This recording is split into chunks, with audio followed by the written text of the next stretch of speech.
Story 1: The Sleepwalker. You never really know what someone is capable of until you see what they do when they think no one is watching. Or worse, when they aren't even aware they're doing it. It started subtly with my wife, Jenna. We'd been married for 3 years, living in a quiet 2-story rental just outside of Columbus. We both worked standard 9-to-5s, ate takeout on Fridays, and watched Netflix until we passed out. Normal stuff. At first, it was just mumbling. I'd wake up at 2 a.m. to hear her having full conversations with nobody. It was almost cute in a weird way. Sometimes she'd laugh, a dry, raspy sound that didn't fit her usual bright personality. Then the movement started. I woke up one Tuesday night because the bed felt too big. Jenna's side was empty and cold. I found her downstairs in the living room. The TV was off, the room pitch black except for a sliver of street light coming through the blinds. She was just standing there in the middle of the rug, facing the corner where the walls met. "Jenna," I whispered, not wanting to startle her. "They say you shouldn't wake a sleepwalker aggressively." She didn't move. She didn't even breathe noticeably. I walked around to face her. Her eyes were wide open, staring blankly at nothing, pupils blown out. It looked like the lights were on, but nobody was home. I gently guided her back upstairs. The next morning, she had zero memory of it. We laughed it off, blaming stress from her marketing job. 2 weeks later, it stopped being funny. I heard a noise in the kitchen, a rhythmic, wet chopping sound. It was 3:30 a.m. My heart hammered against my ribs as I crept down the hallway. The kitchen light was blazing. Jenna was at the counter. She had the big chef's knife from the block. She was methodically chopping a raw chicken breast I'd left out to defrost. Thwack, thwack, thwack. She wasn't looking at the chicken.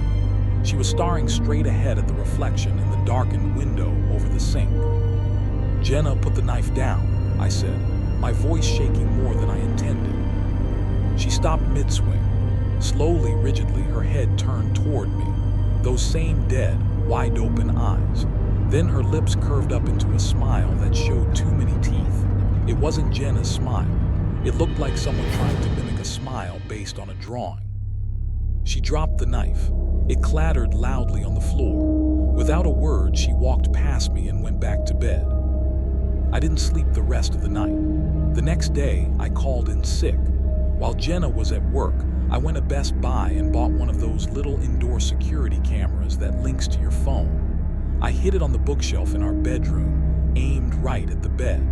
I had to know what was happening before she went downstairs. I had to know if she was awake before the episode started. That night, I lay awake for hours, terrified of closing my eyes. Eventually, exhaustion won out. I woke up to sunlight and the smell of coffee. Jenna was already showered, humming in the kitchen. Everything felt normal, too normal. As soon as she left for work, I pulled up the app on my phone. My hands were sweating so bad I could barely hold it. I scrubbed through the timeline until I saw movement around 3:14 a.m. I hit play. The footage was grainy black and white night vision. I saw Jenna stirring on her side of the bed. She sat up slowly. But it wasn't like before. Her eyes weren't blank. Even in the low light, I could see terror on her face. She was wide awake. She pulled her knees to her chest, trembling. She started whispering. I turned the volume all the way up on my phone. "Please stop," she begged softly to the empty room. "Please let me sleep tonight. I promise I won't tell him. Just let me sleep." I felt a chill crawl up my spine. Who was she talking to? Then, on the screen, the movement shifted to my side of the bed. I watched myself sit up. The me on the screen moved with a jerky, unnatural smoothness. I didn't look at Jenna. I turned my head slowly toward the bookshelf where the camera was hidden. The me on the screen stared directly into the lens. My face on the video slowly contorted into that same wide, toothy, empty grin Jenna had given me in the kitchen. I watched as my on-screen self reached under the pillow and pulled out the spare house key I kept there. I dangled it in front of the camera for a second, then slipped out of bed and walked silently toward the bedroom door. Jenna stayed in bed, sobbing silently into her hands until I returned 10 minutes later. I shut off the phone. I threw up in the bathroom sink. I'm sitting in my car now, parked down the street from our house. It's getting dark. I can see the warm light from the living room window. Jenna is in there waiting for me. I don't remember doing any of those things. I don't remember waking up. I don't know what I did outside for those 10 minutes with the key. But I know one thing for sure now. The sleepwalker in our house isn't my wife, and whatever is inside me is starting to realize that I'm watching it back. Story 2, the 2 a.m. knock. They say you should never answer the door after midnight, but they never tell you what to do when the person knocking on the other side is you. My name is Jason, and I live in a pretty boring suburb just outside of Philadelphia. It is the kind of place where the biggest drama is usually a neighbor leaving their trash cans out too long. I work the late shift at a local distribution center, so being awake at 2 a.m. is normal for me. What happened last Tuesday, though, was anything but normal. I was sitting on my couch, scrolling through my phone and nursing a lukewarm coffee when it happened. 3 distinct, heavy knocks on my front door. My heart did a weird little skip. In this neighborhood, nobody knocks at 2 a.m. unless someone is dying or the house is on fire. I froze, listening. The silence that followed was heavy, the kind of silence that feels like it is pressing against your ears. I figured it was probably just some teenagers playing ding-dong ditch, so I stayed put. Then it happened again. 3 more knocks, slower this time. I got up and crept toward the door. I did not turn on the hallway light. I did not want whoever was out there to know I was awake. I leaned forward and looked through the peephole. The porch light was flickering, casting long, jerky shadows across the driveway. The porch was empty. I felt a wave of relief wash over me, followed by that stupid, annoyed anger you get when your adrenaline spikes for no reason. I was about to turn away when I heard a whisper. It was muffled by the wood of the door, but it sounded like someone saying my name, Jason. I pulled out my phone and opened the app for my Ring camera. My hands were shaking a little, which I hated. I refreshed the feed, expecting to see a cat or maybe a moth fluttering near the lens. Instead, the last motion thumbnail showed a figure standing right in front of the door. I hit play. The video started 10 seconds earlier. I watched a man walk up my driveway. He was wearing a gray hoodie and dark jeans. He looked exactly like me. Not just a resemblance, but the same height, the same gait, and even the same worn-out sneakers I was currently wearing. In the video, the version of me reached out and knocked 3 times. Then he turned his head and looked directly into the camera. He smiled. It was a wide, frantic grin that made my stomach turn. On the screen, I watched myself lean into the door and whisper my own name. I felt like I was going to throw up. I looked down at my own clothes, gray hoodie, dark jeans. I checked the timestamp on the video. It said 2:03 a.m. I looked at my phone's clock. It was 2:05 a.m. I backed away from the door, tripping over my own boots in the hallway. I scrambled into the kitchen and grabbed a steak knife, my breath coming in short, jagged gasps. This had to be a prank, some kind of high-tech deepfake or a twin I never knew about. I called my mom, my thumb hovering over the contact for a second before I hit dial.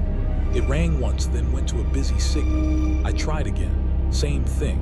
I tried my best friend, Tyler. He picked up on the second ring. "Tyler, man, you have to come over," I said, my voice cracking. "Someone is outside my house. They look just like me." There was a long pause on the other end. "Jason?" Tyler asked. His voice sounded distant and confused. "Dude, what are you talking about? You just left my place 10 minutes ago. You said you were going home to sleep." I felt the blood drain from my face. "Tyler, I have been home for 3 hours. I have been sitting on my couch since 11. "No, you haven't," Tyler said, and I could hear the fear creeping into his tone too. "You came over at midnight. We had a beer. You were acting weird, man. You kept staring at the corner of the room and smiling. You left at 1:50.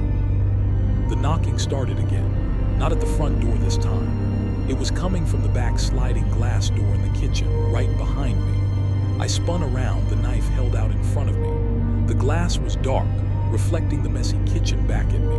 But as I watched, a hand pressed against the glass from the outside. A hand with the same small scar on the knuckle that I got in 3rd grade. I did not wait. I ran for the stairs, my heart hammering so hard I thought it would burst through my ribs. I locked myself in the master bedroom and pushed my heavy dresser in front of the door. I sat on the floor, the knife in one hand and my phone in the other. I checked the Ring app again. The front porch was empty. I checked the backyard camera. Empty. Then I got a notification. New motion detected in the living room. My blood turned to ice. I do not have a camera in the living room. I never bought one. I clicked the notification anyway. The screen opened to a view of my own couch. I saw myself. I was sitting there holding a lukewarm coffee, scrolling through my phone. I watched as the me on the screen suddenly froze. He looked toward the front door. He looked scared. I realized with a jolt of pure horror that I was watching a live feed of myself from 5 minutes ago. I was watching the moment the knocking started. On the screen, I saw the version of me get up and walk toward the door. But then, the camera angle shifted. It was as if someone was holding the camera, walking behind the past version of me. The camera followed me to the door. It watched me look through the peephole. Then the camera turned around. The person holding it was standing in my hallway. It was the man from the porch, the one in the gray hoodie. He looked into the lens and winked. Then he started walking up the stairs. I looked at the bedroom door. The dresser was still there, but I heard a soft click, the sound of a key turning in the lock. I do not know how he got a key. I do not know how he is in the house. I am currently staring at the gap under the bedroom door. I can see the shadows of 2 feet standing there. If you are listening to this. Story 3, the basement breath. You know that feeling when you're sure you're alone, but the tiny hairs on your neck stand up anyway. That primal instinct telling you something is nearby. I used to ignore that feeling. I used to think it was just paranoia brought on by too many late-night energy drinks. I don't ignore it anymore. Not since I heard the distinct sound of breathing coming from behind the drywall in my own basement. My name is Mark.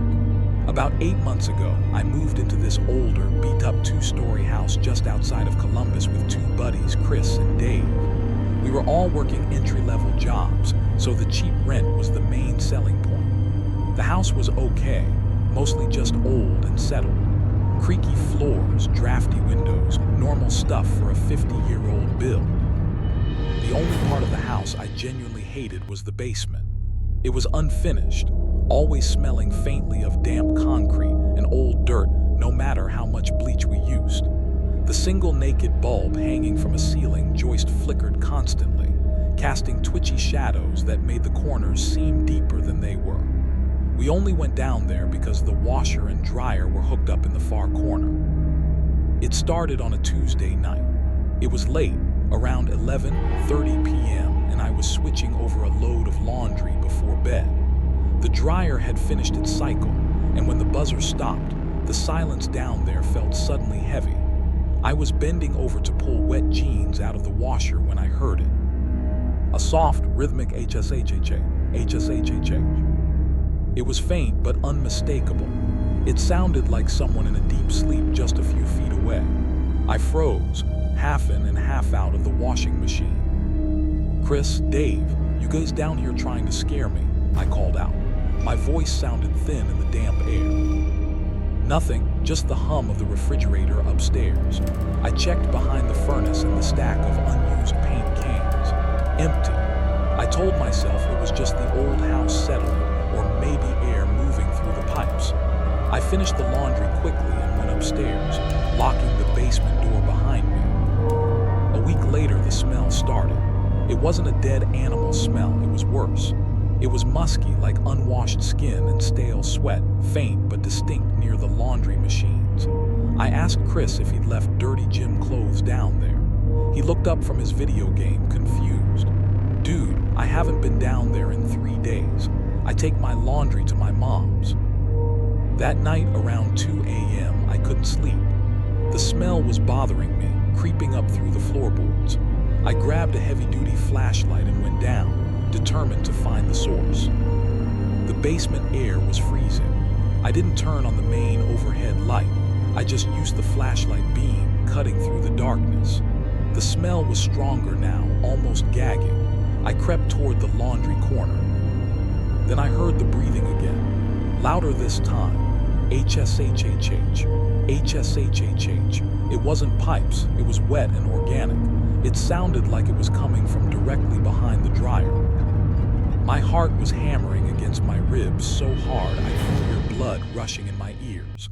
I slowly leaned in, putting my ear almost against the drywall behind the machine. The breathing stopped instantly. The sudden silence was way worse than the noise. If you were in my shoes, you probably would have run. I should have run. But this stupid curiosity took over. I placed my hand flat against the drywall. It was warm, not room temperature warm, body heat warm. Before my brain could fully process that, something thumped hard against the other side of the wall, right under my hand. I jumped back, tripping over a laundry basket and landing hard on the concrete. My flashlight rolled away, the beam spinning wildly before landing on the wall I had just touched. A vertical seam in the drywall, one I hadn't noticed before because it was hidden by shadows, started to crack. It wasn't a solid wall. It was a makeshift door, painted perfectly to blend in. It pushed open an inch with a groan. In the gap between the wall and the door, a single, wide eye reflected the flashlight beam, staring right at me. I didn't scream. I couldn't breathe. I just scrambled backward on my hands and feet like an animal, scraping my knees raw on the concrete floor. I tore up the stairs, slamming through the door into the kitchen, yelling for Chris and Dave to get out of the house. We called 911 from the front lawn, shivering in our pajamas. When the cops went down there with guns drawn, they found a little crawl space dug out behind that false wall. It went back about 6 feet into the dirt foundation. They found a filthy sleeping bag, dozens of empty food wrappers and buckets used as a toilet. And they found the peepholes, tiny holes drilled through the floor of the living room and even up into my bedroom closet. The guy was gone. He must have slipped out of a small basement window while we were panicking on the lawn. They never caught him. I moved out the next day. I lost my security deposit, but I didn't care. I live in a 4th-floor apartment now. No basement. But sometimes, when it's really quiet late at night, I still find myself holding my breath just to make sure I'm really the only one breathing in the room.